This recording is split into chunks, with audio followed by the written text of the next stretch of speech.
hit a couple shots to get started today. Take that early lead, go on that run, get up by 10 in the first half. I think I just brought the energy. That set the standard, and that just helped.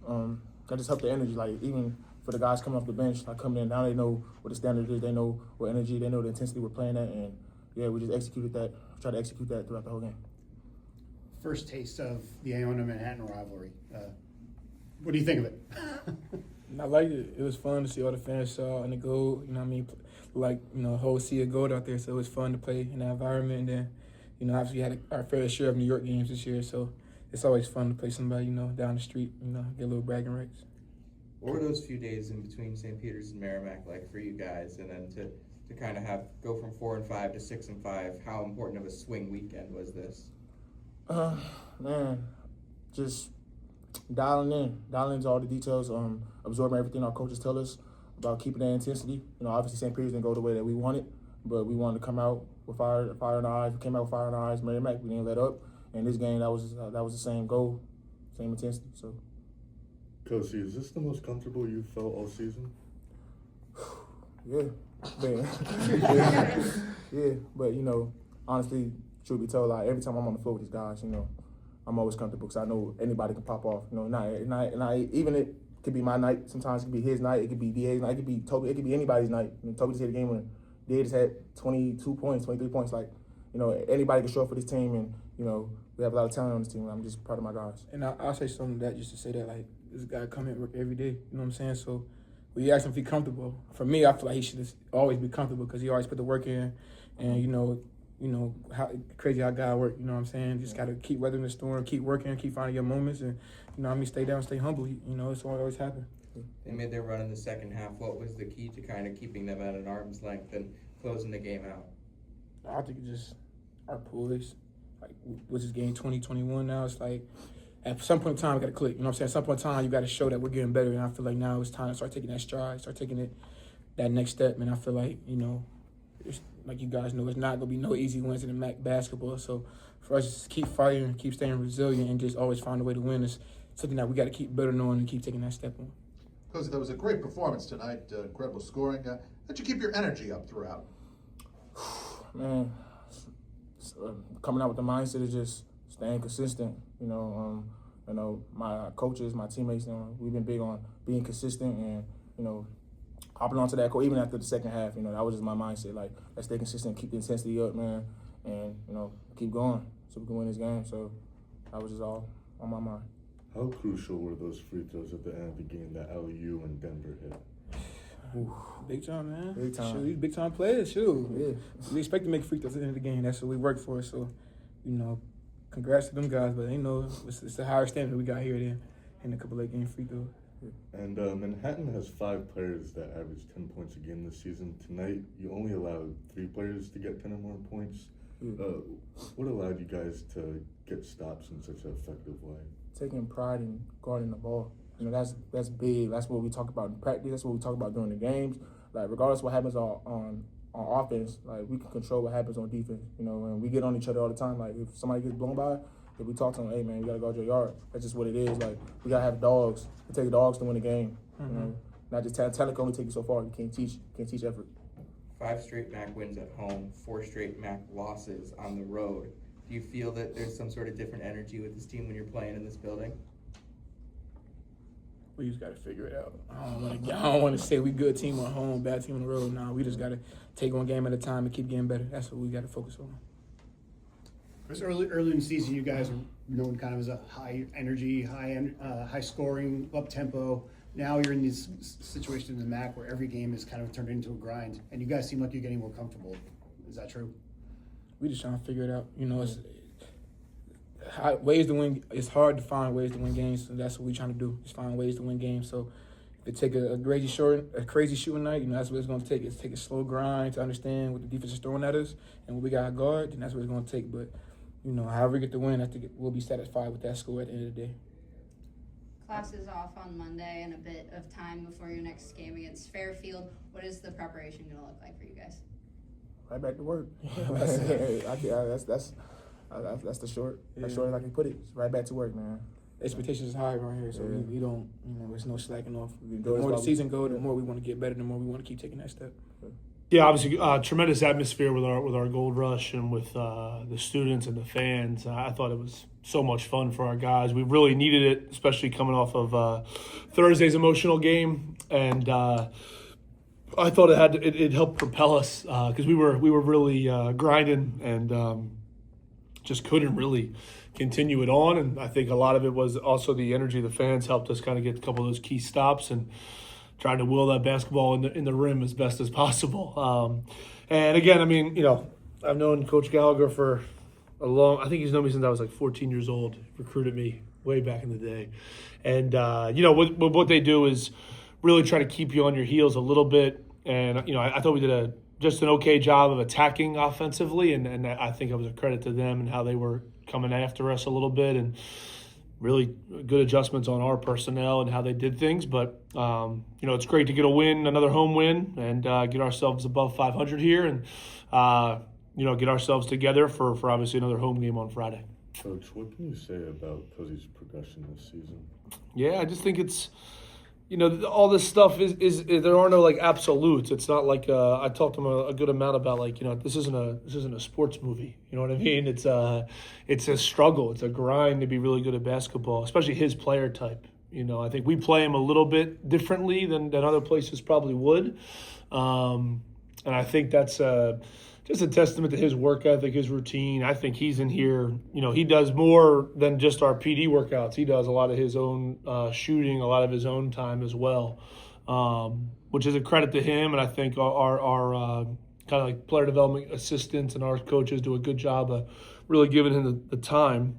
And I think it's just like never ending. We'll talk about that a lot with him is like, it's not like, oh, this is just, you're going to be a 23-5 guy now, On Friday, it could be 8, 6, and 5. You know what I mean? It could be another 20 ball. You don't know. So my thing is like, how does he continue to read the game, understand it, and go from there? With it being such a low efficiency game on both sides, really, do you think it was the defense that kept you afloat?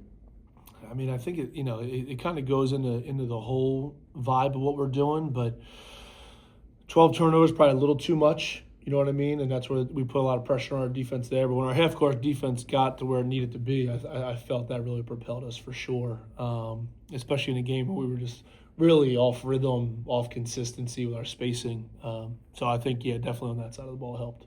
Dan, it was certainly a close game most of the way through. Was there any one moment towards the end where you felt like you guys really had it?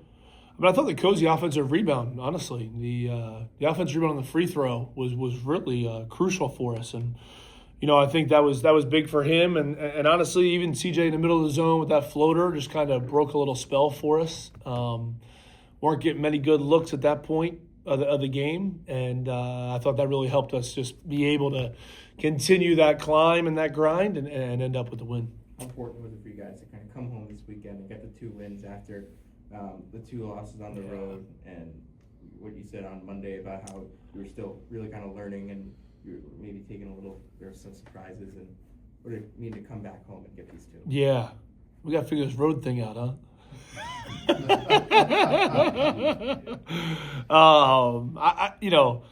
Really important to come home and protect home court. And I think the same idea, you play Merrimack on Thursday and you're against the zone. The crazy part to me, and even I watched them against Peters today, and it's like the end of the game, they're just like still in it. They're still in the zone. Even I played the matchup zone, and like we changed the last 4 minutes. It was a whole different defense, But they just stay in it. So you got to learn that. And then tonight you're going against a lot of different, like a 1-1 set, a 2-1-2. When do they go to man? When do they stay in zone?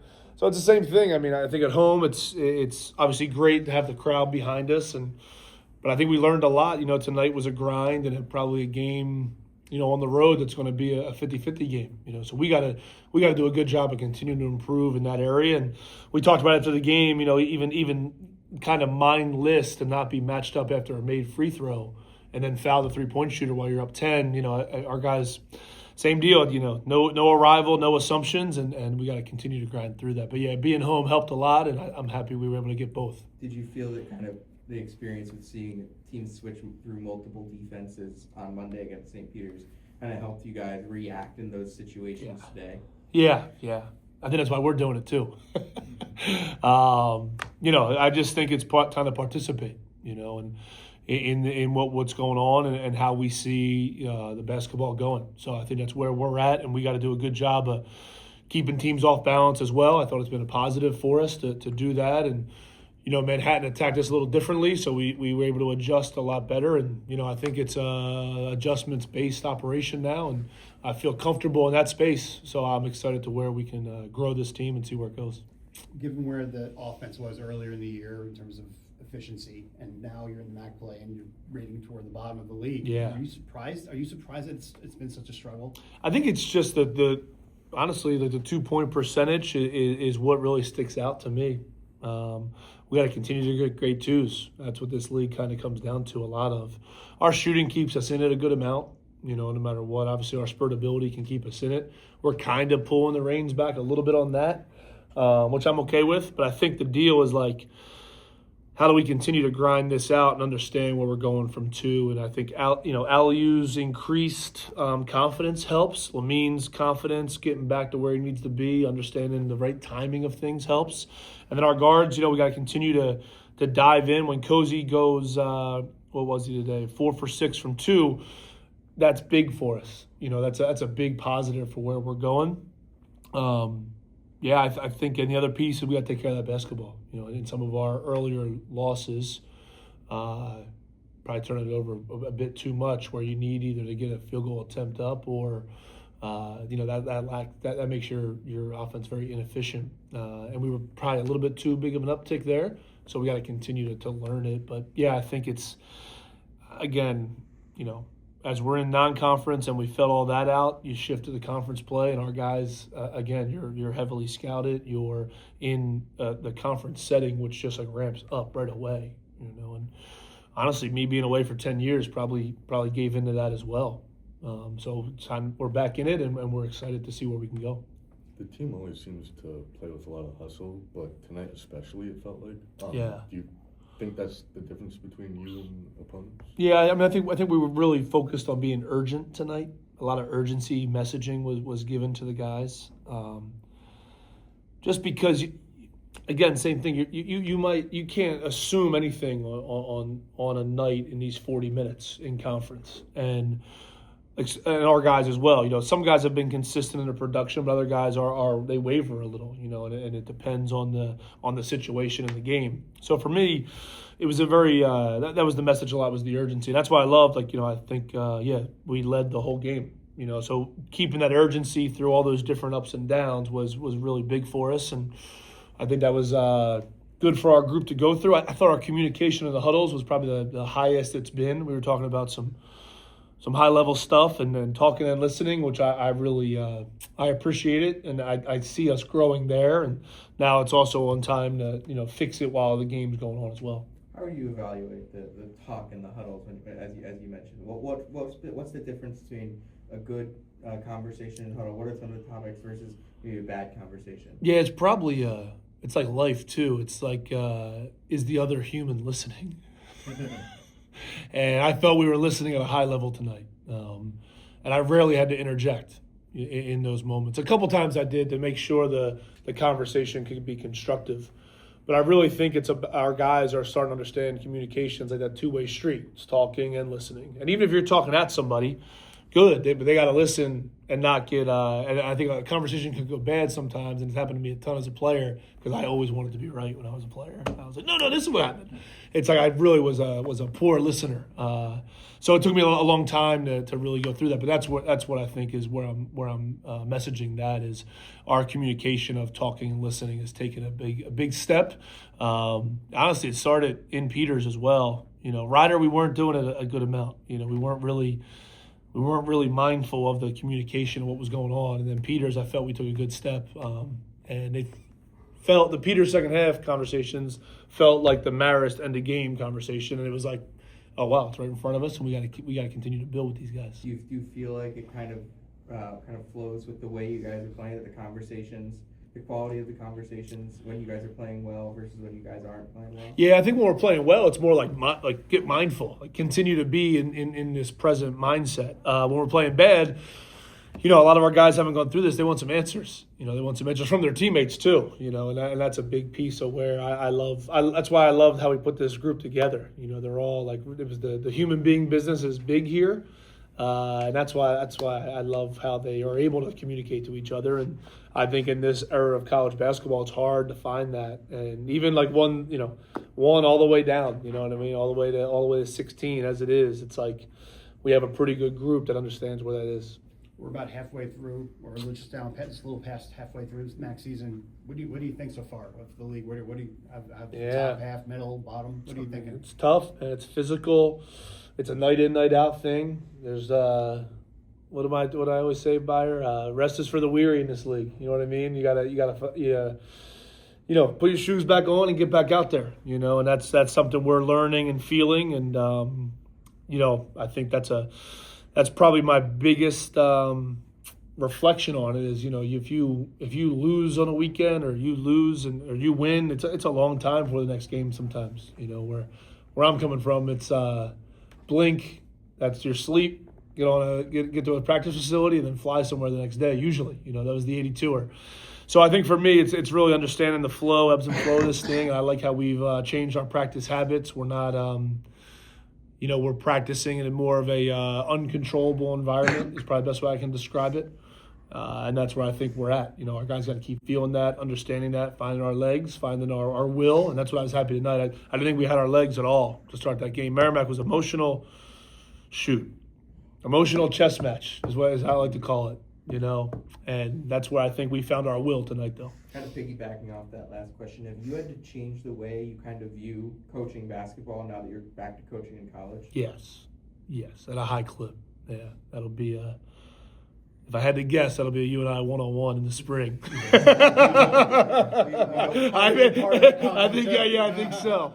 think so. I'm very mindful, as you guys know. So yeah, yes, indeed. I think. Hovdi and Magpayo have had some laughs at that expense for sure. What are they saying? You're in it. You're back in it. You're back in, and that's why I come with the muddy waters. It's muddy, man. This ain't. The college hoops it's great. It's different though. I had to, when you're all pristine and shiny in the NBA. You know what I mean? It's and you can have processed things that we talked about a lot, but I've had to continue my process mindset, but understand the ramifications of what we're after, and especially with this team in particular. And that's why I think we got to this singular mindset a lot better. And it's why we're practicing differently. We're making it a little bit more uncontrollable and less about our preparation and execution. It's more about how do we continue to find it together. And that's where I think it's been a great year for me personally. You know what I mean? Honestly. And I think I'm excited to see where it goes. Is that something you talked to Hovdi and McPhail about, some of the coaches that you've known that are in the college game, about how you can keep learning? Yes, yeah, and where, you know what I mean? Where, how, it's so interesting. A decade of the NBA, with everything that's at your disposal, you can kind of you just find yourself in these, like, we call them like the vores, but you find yourself in this like vortex of like information and film. And now it's how am I finding it in college? Where am I finding it? How am I finding it? And I think we have a great staff here. I mean, you guys know I rely on my staff a lot, all the way through the player development assistants, analytics team, all that stuff. And that's been helping us. How are we finding our data, our film, our improvements, and where? That's a big deal for us. Now that you're 6-5 in the conference, do you feel like you've figured out the MAC? No. There's no. I mean, I think I'm gonna be sitting here in 2040 and being like, nah, I still haven't figured out the MAC. We're singular mindset here, baby. We're singular mindset, and we're, I think we're growing exponentially because of our experiences. The hard part is some of them have been hard losses and tough reminders. You go up against Ryder off of a bank shot 3, and you end up losing the game with your end of game offense. And I'd be remiss to be like, the experience of having Keyshawn Williams in some of those games, and it shifted to different and multiple guys getting different looks, even Ryder, even tonight. We're still, I know it's difficult to hear sometimes, but you're shifting your team a little bit, you know. And when you lose a player or I think he was over a 15% usage most of the year, 16% usage most of the year. So you're really trying to find that. And to me, it's like we're never going to be complete this year's team. I don't know what the story looks like in March when it's all said and done, but I don't know how this team's going to be completed before then, honestly.